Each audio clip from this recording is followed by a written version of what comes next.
no? Medyo late na po. So,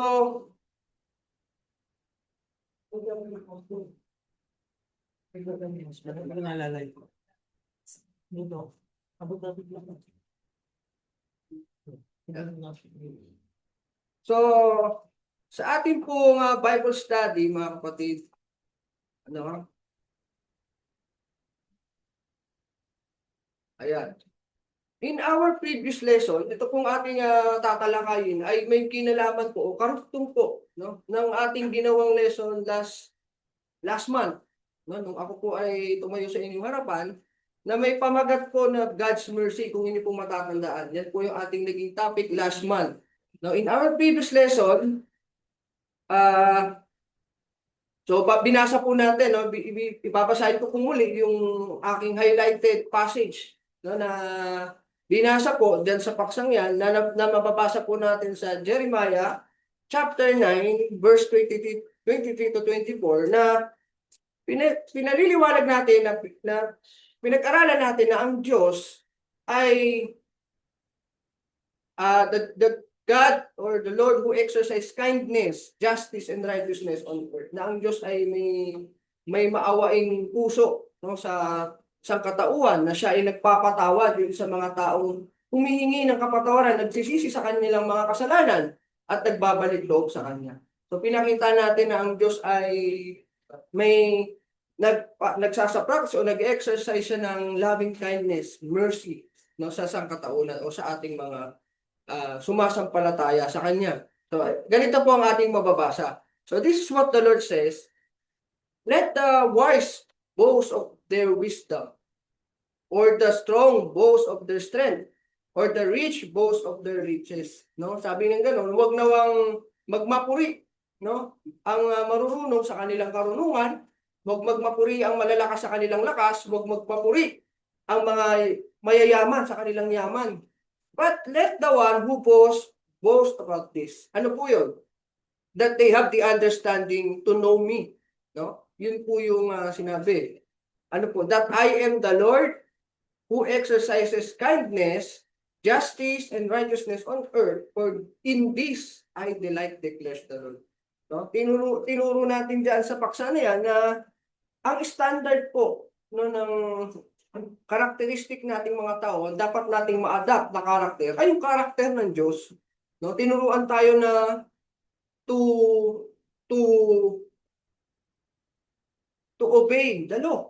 No, ano yung kautosan yun? Yung love the Lord your God and love your neighbor.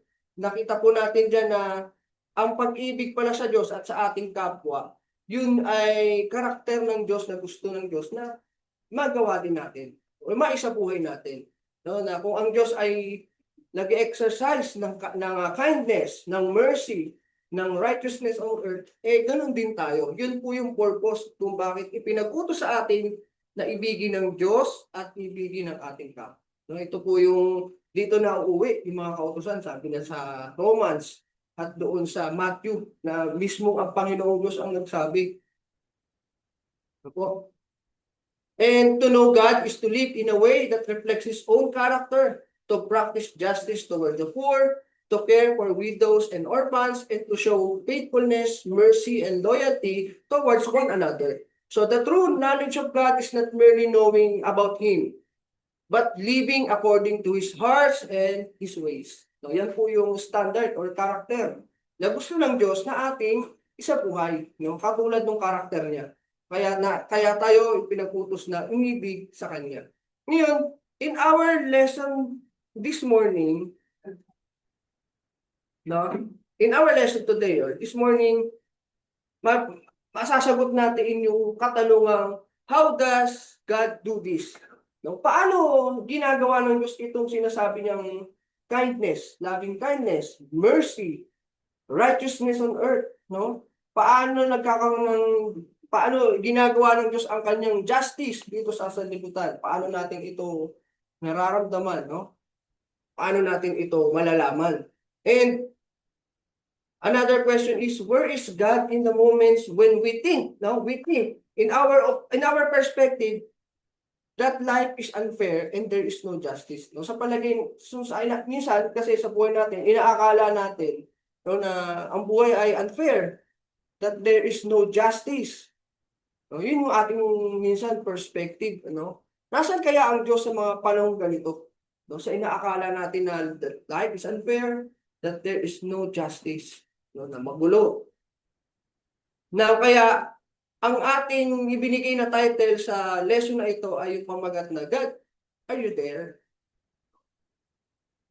Ibig sabihin na hindi lamang ito yung pagtanong sa Kanya kung siya ba ay nakikinig sa ating mga panalangin, kundi nasaan niya ang Diyos or ano ang ginagawa ng Diyos o nakikita ba ng Diyos ang ating sitwasyon, no, sa mga pagkakataong tayo ay nahihirapan, tayo ay may problema, tayo ay may sakit, na sa palagay natin, no, in our own perspective na hindi nga patas ang buhay, na para bang walang hustisya dito sa sanlibutan. So kaya may pamagat tayong God, are you there? Kaya to begin, let me read the first passage in Psalms chapter 113. Let's read the Psalms chapter 113. So ganito po ang ating mababasa. Sabi po ng psalmist, so praise the Lord, you his servants, praise the name of the Lord. Let the name of the Lord be praised, but now and forever. From the rising of the sun to the place where it sets, the name of the Lord is to be praised. So from east to west, kung saan anya sinisibol ang araw at saan lumulubog, no? Kung iintindihin natin, maaring the entirety ng buong araw. No, ito po kasi ay figurative, no? Maaring in the entire time, the name of the Lord is to be praised. And the next verse, the Lord is exalted over all the nations, His glory above the heavens. No? Sa buong panahon niya at sa lahat ng mga bansa, ang tanging pangalan lang na ating sasambahin, walang iba kundi ang pangalan ng Diyos. Yun po ang sabi ng psalmist. So in verse 5 to verse 6, who is like the Lord our God? Sino niya ang katulad ng Diyos na ating Panginoon? The one who sits enthroned on high. Verse 6, who stoops down to look on heavens, on earth.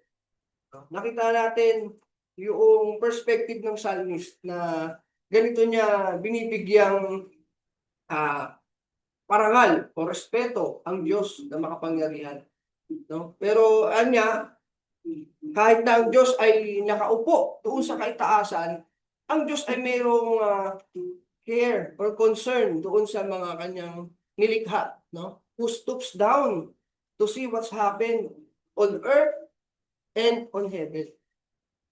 Ginaganito niya, dinidescribe ang Diyos na mayroong Diyos na nandiyan na tumitingin sa atin, no? Na tumitingin sa kalangitan at sa sanlibutan ito, no? Na mayroong pakialam sa mga nilalang niya sa atin na nabubuhay dito. Ano pa po? Ang sabi niya, God, or He raises the poor from the dust and lifts the needy from the ash heap. He sits them with princes and princess of his people. He settles the childless woman in her home as a happy mother of the children. Praise the Lord. So makikita natin, no? Ito po yung demonstration that the God who sits on high or on heavens ay sabi niya, He raises the poor from the dust. And He lifted the need from the ash heap to make them sit with princes. Meaning to say, no, that God has personal and tender care for humanity. And God raises the poor from the dust, meaning to say po, yung meaning po ng dust or ash heap, no, in ancient time, yan po ay nag-illustrate ng isang kapag ang tao po ay nauupo sa abo o sa dust or ash heap, yun po ay nagpapakita ng kanyang pakikipagdalamhati or humble humility.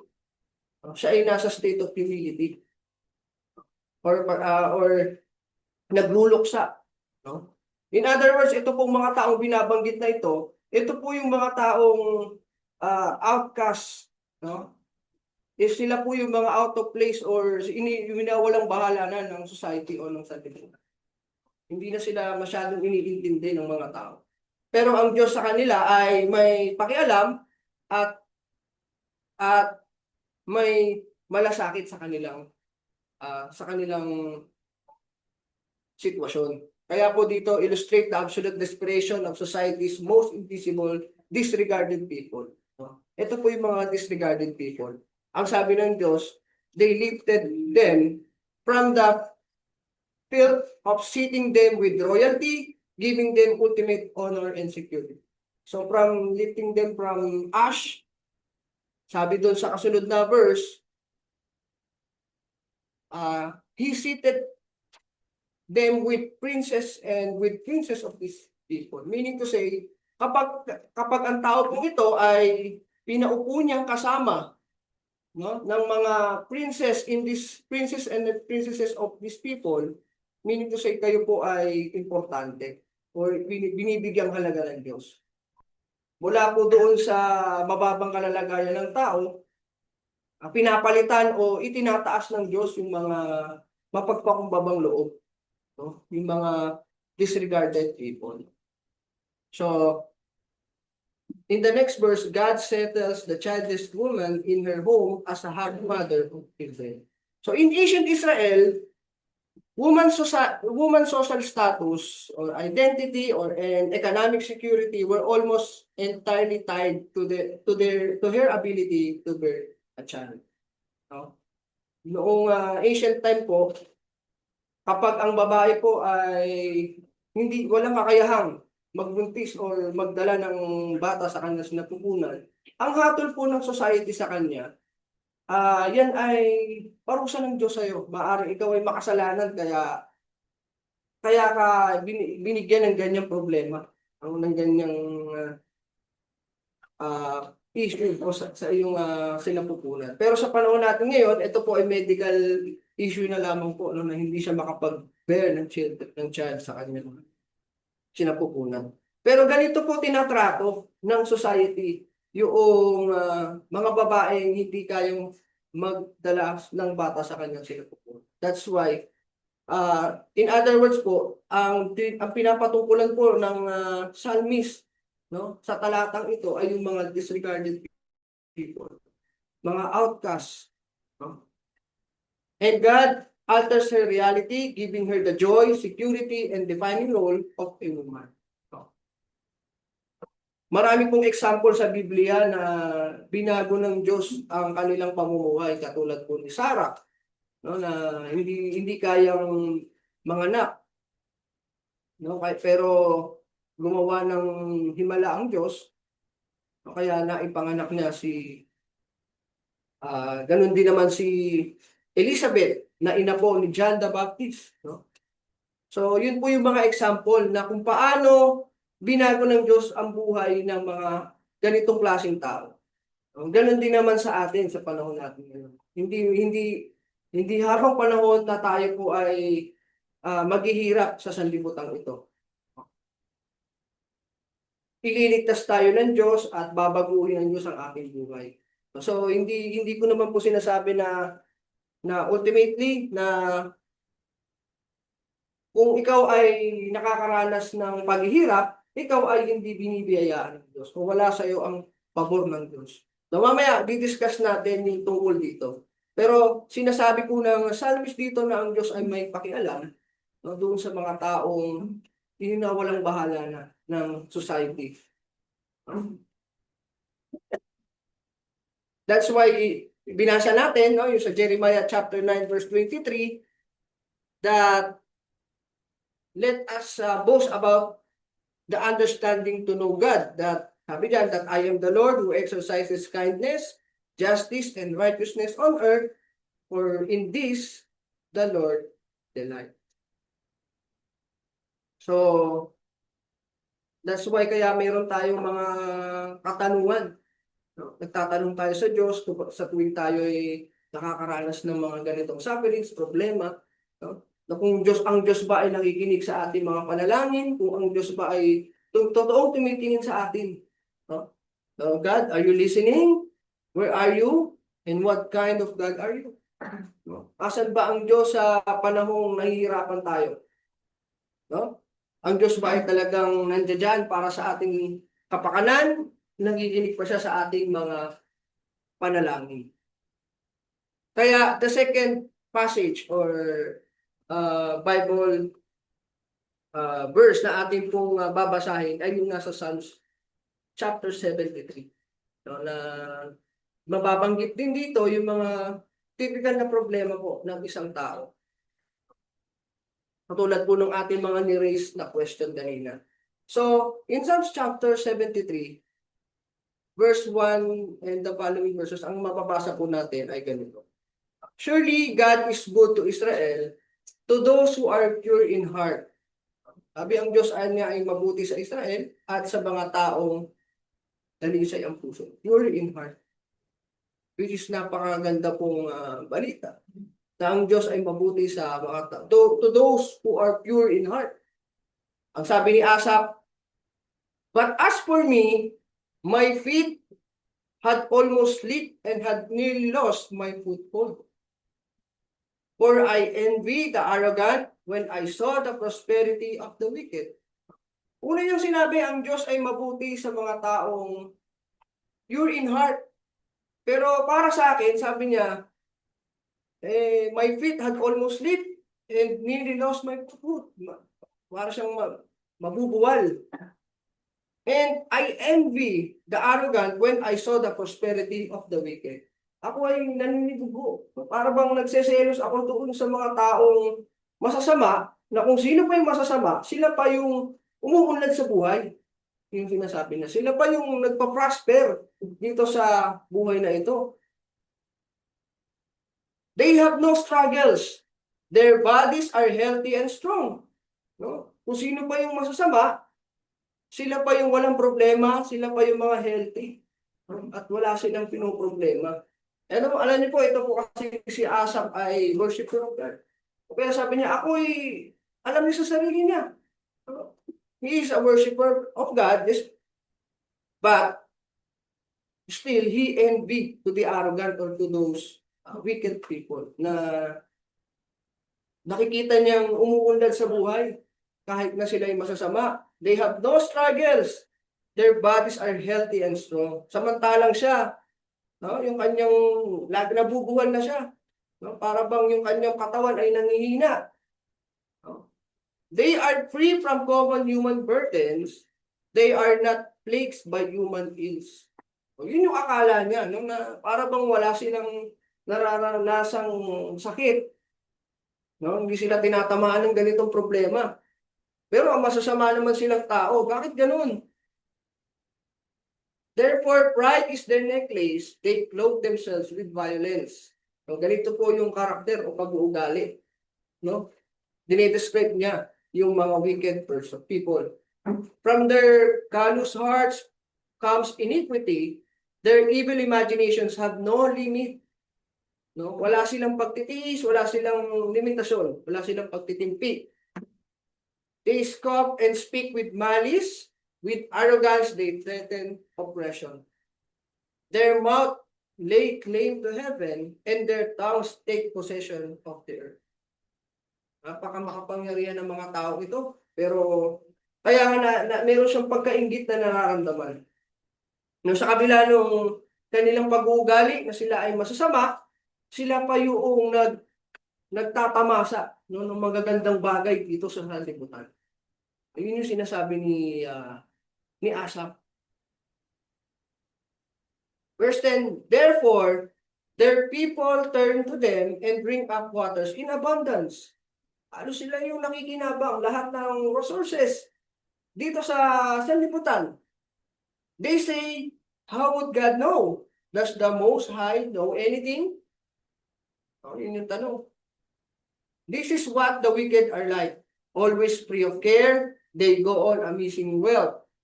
Surely in vain I have kept my heart pure and have washed my hand in innocence. No? Parang wala palang kwenta, wala ring saysay na pinanatili kong pure ang aking puso at pinanatili kong malinis ang aking mga kamay mula sa kasalanan. No? Sapagkat nagpakabuti naman ako, pero itong masasama ay sila yung nagpa-prosper, sila yung nakikinabang ng resources ng sanlibutan ito. Sila yung yumayaman, sila yung pinagyayaman. No? Para bang walang kasaysayang aking pagpapakabanan. No? Yun yung kanyang perspective. Yun yung kanyang sinasabi. All day long, I have been afflicted and every morning brings new punishment.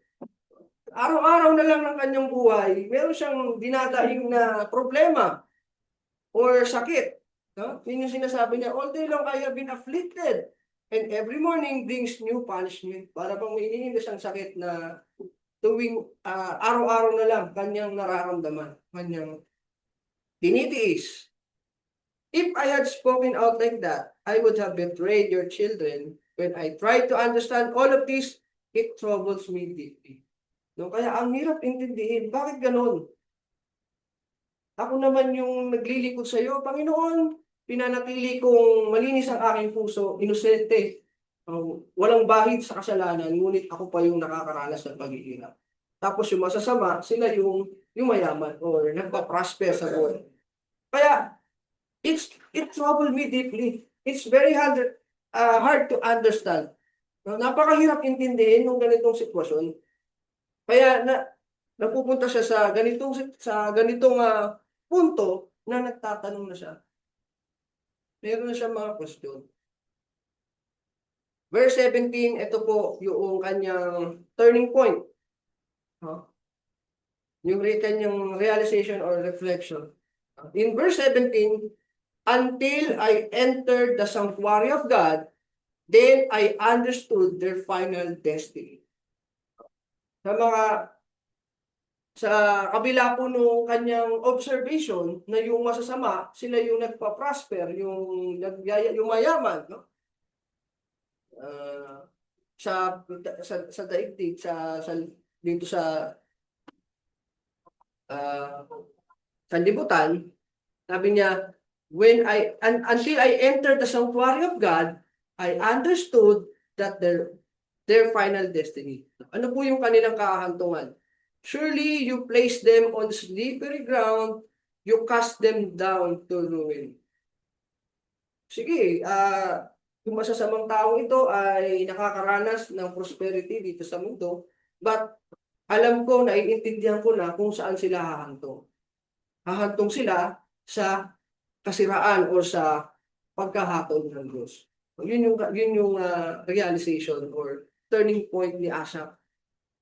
How suddenly are they destroyed, completely swept away by terrors. They are like a dream when one awakes. When you arise, Lord, you will despise them as fantasies.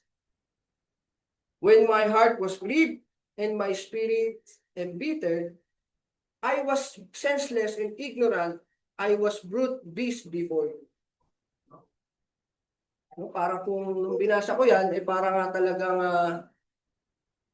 it touches my heart and soul. Para bang pinapatungkulan din ako. No? Because I was senseless and ignorant. Sabi ni Asaph. Na yan po yung problema. Na hindi natin naiintindihan yung karunungan at kapangyarihan ng Diyos. Kaya po, nagagawa nating magbato ng ganitong mga katanungan sa Diyos kung bakit nangyayari ang mga bagay mo. Because of His senselessness and ignorance. Yan po yung problema ng mga tao na hindi natin yung hindi natin pagkaunawa, no, sa will ng Diyos, sa kanyang karunungan kung bakit nangyayari ang mga bagay. Kaya sabi niya, I was senseless and ignorant before you. No? Yun yung kanyang pag-amin sa mga bagay na ito, kung bakit na ito naitanong or na iba to sa Diyos. Kung bakit ito nangyayari sa kanya. Verse 23, yet I am always with you. You hold me by my right hand. You guide me with your counsel, and afterward, you will take me into glory. Sa kabila man ng kanyang paghihirap, no, sa sanlibutan ito, yung kanyang nararamdamang mga sakit, paghihirap, naiintindihan niya na afterwards, pagkatapos ng mga bagay na ito, pagdating ng panahon, God will take him into glory. No, yun naman yung kanyang kahahantungan. No? Nakabaligtara naman yung masasamang tao na nag-prosper dito sa mundo, ngunit ang kanilang kahahantungan ay kasiraan. But naiintindihan niya that after all of these sufferings, God will take him into glory. No? Verse 25, whom have I in heaven but you? And heart has nothing I desire besides you. My flesh and my heart may fail, but God is strength of my heart and my portion forever. Naintindihan niya po yung karunungan ng Diyos, yung will ng Diyos. Those who are afar from you will perish. You destroy all who are unfaithful to you. But as for me, it is good to be near God. I have made the sovereign God my refuge. I will tell of all your deeds. Yun po yung kanyang realization. Na mas mabuti niya na tayo'y manatili sa Diyos. Hindi natin titignan yung paghihirap na ating nararanasan sa sanlibutan ito. Na para bang, wag natin ito tignan na isang hatol o punishment ng Diyos. Na kung tayo'y nakakaranas ng paghihirap sa sanlibutan ito. Bagamat tayo'y naglilingkod sa Kanya. No? It is better to be near God. It is good to be near God, ang sabi niya. No? Those who are apart from Him will perish. O yun ang pinagkaiba. Sila man ay nagpa-prosper, nagpapakasasal, masarap ang buhay dito sa sanlibutan, but darating ang panahon na that God will judge them. That they will all perish. God destroy all who are unfaithful to Him.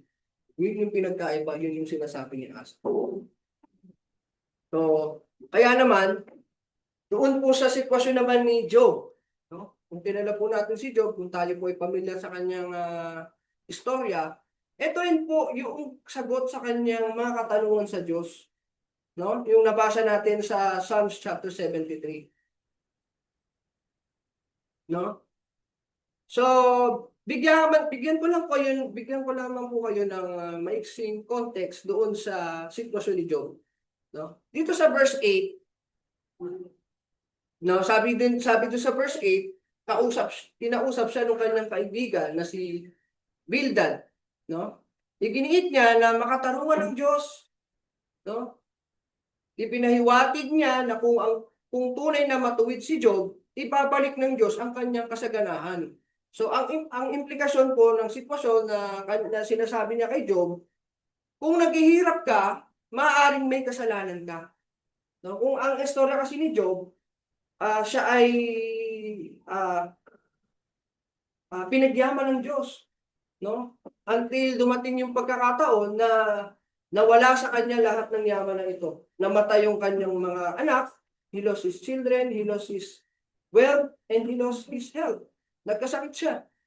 Kaya, nung kinausap siya ng kanyang kaibigan, makatarungan ng Diyos. No? Kung matuwid ka, ibabalik ng Diyos ang iyong kasaganahan.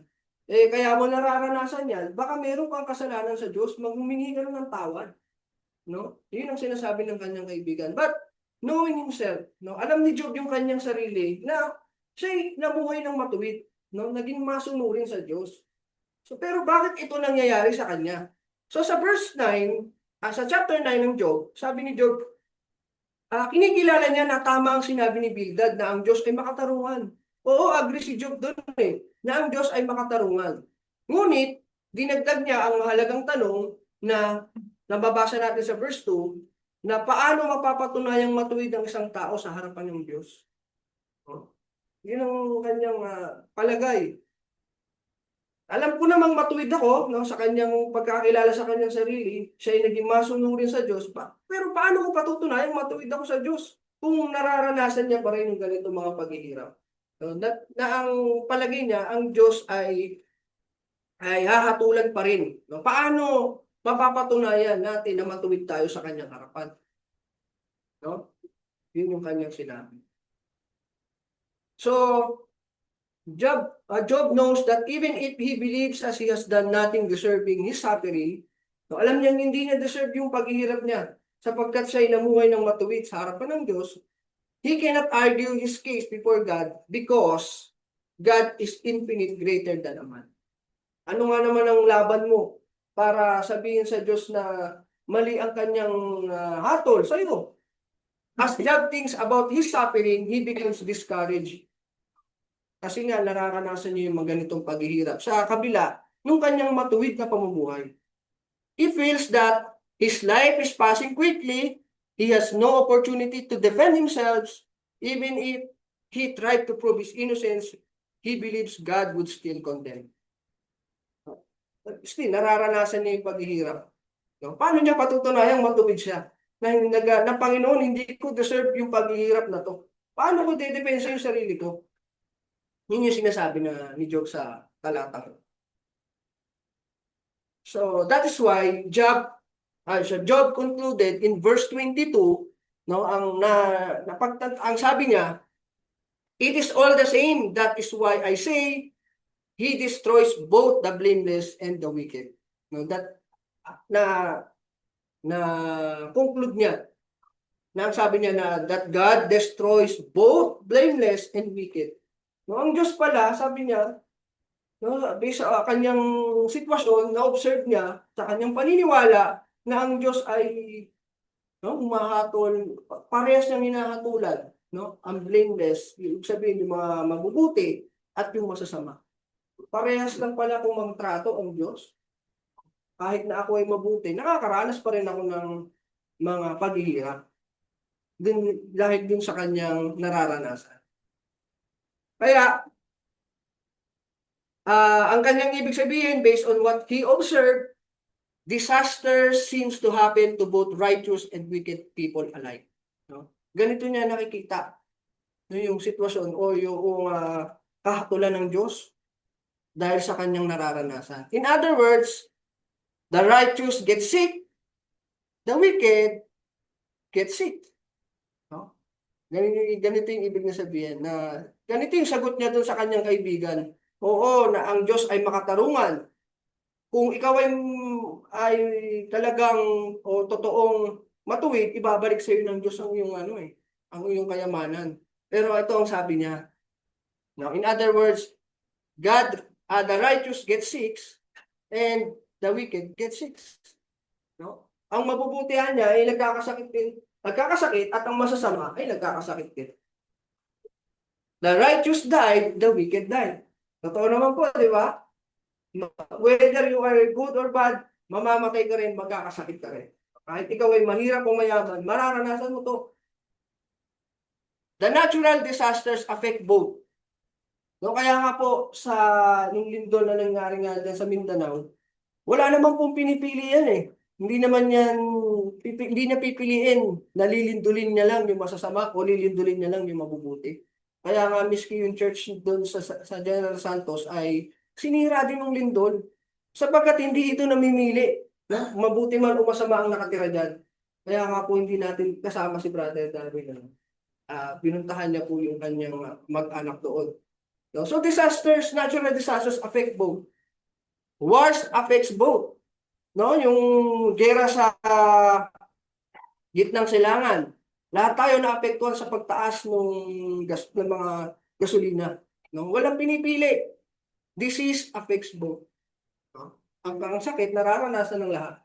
Yun ang sinasabi ni Job. Now, the question is Job correct? Tama ba si Job sa kanyang obserbasyon na ito? Ano po sa palagay niyo? Tama ba siya? So, the answer is both yes and no. Why? Job is correct that righteous people suffers, wicked people also suffers. No? Kahit pa ang masasama, may problema din yan. Akala lang natin wala silang problema. So, yun kasi yung sabi ni Asaph eh. Yun yung kanyang nakikita na para bang wala silang problema. Pero yung mga mayayaman yan o yung masasama na yan, may problema rin po yan. Nagkakasakit din po yan. Kaya nga, yung may mga sakit na hindi na kayang gamutin kahit pa gaano karami ang iyong pera. May problema din yan. Mararanasan din nila yan. Suffering is not always a direct punishment for personal sin. No, hindi porket na nahihirapan ka ngayon sa buhay mo, parusayan ng Diyos sa ginawa mong kasalanan. Tama si Job sa bagay na ito.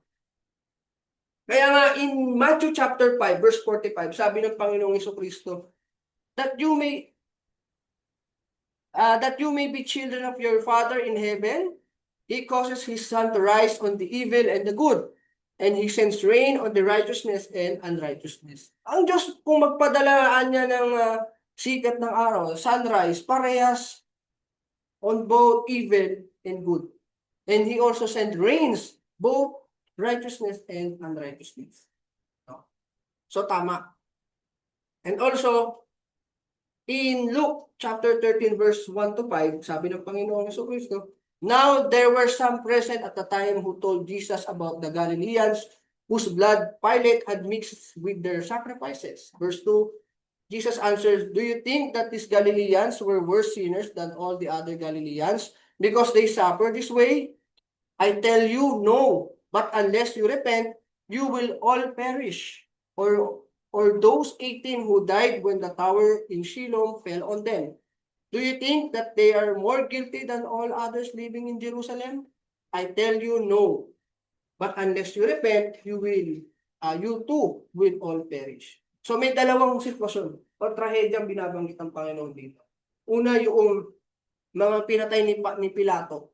No? Yun po yung ibig sabihin niya na Pilate mixed their blood with their sacrifices. Ito po yung mga worshiper doon o mga Israelita na sumasamba sa Jerusalem na pinatay ni Pilato.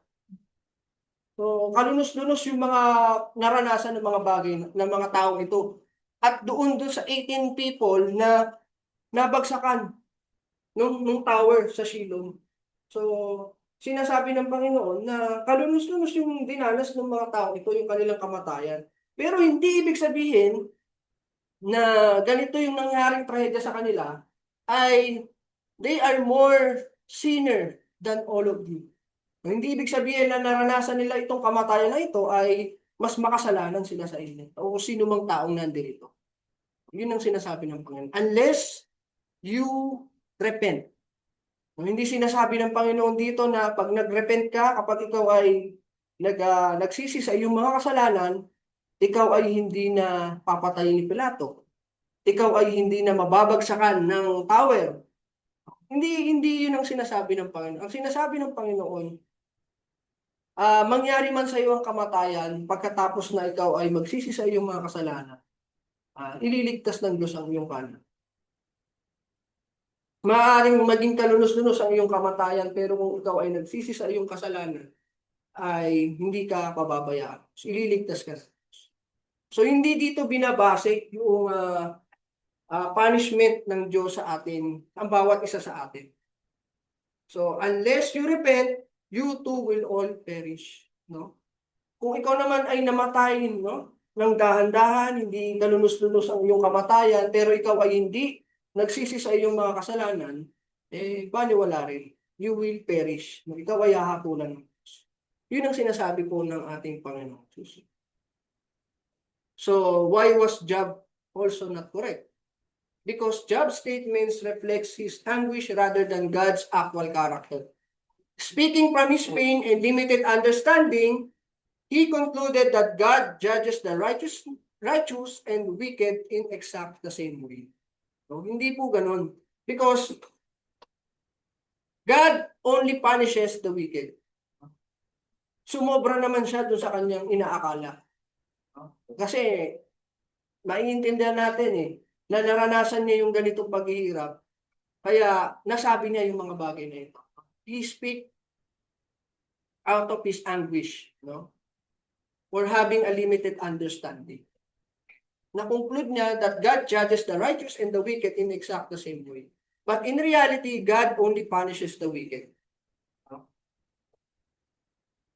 And as a matter of fact, no, sa sitwasyon ni Job, God was not punishing him. Hindi naman talaga siya pinarurusahan ng Diyos kung bakit siya naghihirap, kung bakit nawala yung kanyang mga anak, yung kanyang kabuhayan, nagkasakit siya. Hindi siya pinarurusahan ng Diyos. It was Satan who attacked him. No? Satan was attacked Job, but only within the limits of God, or the limits God allowed. No? Kung ang istorya po ni Job, sabi kasi ni Satanas, kaya lang naman nananatiling faithful yang si Job sa'yo, kasi pinagpapala mo, pinayayaman mo. Subukan mong alisin sa kanya yan, itatakwil ka ni Job. No? Kaya hinayaan ng Diyos na mangyari ang bagay na ito to test His faithfulness. No? So, Job's suffering was a test of His faithfulness, not a divine retribution. Ibig sabihin, hindi porket masagana ka sa buhay na ito, ikaw ay righteous. Hindi ibig sabihin na ikaw ay naghihirap, nagsasuffer sa buhay na ito, ikaw ay masamang tao or hindi ka sa Diyos. No? So hindi yun ang sinasabi nung sitwasyon ni Job, no? Nangyari sa kanya. No? So to end this lesson, God is there. No? Doon po sa ating katanungan na kung nandiyan ba ang Diyos, God is there. Even when we cannot immediately see what we believe justice is. No? Kasi ang kamatayan comes unexpectedly, yung sakit, yung paghihirap, dumadating yan nang hindi natin alam kung kailan. At dumadating sa tao kahit sino ka man. No? That's why God is there. Even if we cannot immediately see what we believe justice is. No? Akala natin walang hustisya ang Diyos, pero dala ito ng ating sabi doon sa Psalms, no, yung pagiging senselessness, ignorant, no? Yung ating hindi pagkaalam sa kalooban ng Diyos sa kanyang karunungan, no? We question God out of ignorance, lacking of perspective to understand His purpose. Kaya to end this lesson, gusto ko pong iwanan yung mga salitang ito, no? That we may not always understand God's timing, but we can always trust His character. God sees what we cannot see, knows what we do not know, and is working towards a justice that is perfect and eternal. The righteous may suffer for a time, and the wicked may prosper for a season. But God remains sovereign, compassionate, and just. Therefore, our faith should not be based on our present circumstances, but on the unchanging character of God. Even when life makes us, God, are you there? The testimonies that we read in scriptures answers with confidence, yes, God is there. He is here. He is working and His justice will prevail. Maraming salamat po mga kapatid sa inyong pakikinig. At tayo po ay aawit ng isang awitin bago ang message na inihanda po sa atin ni Brother. Maraming salamat po.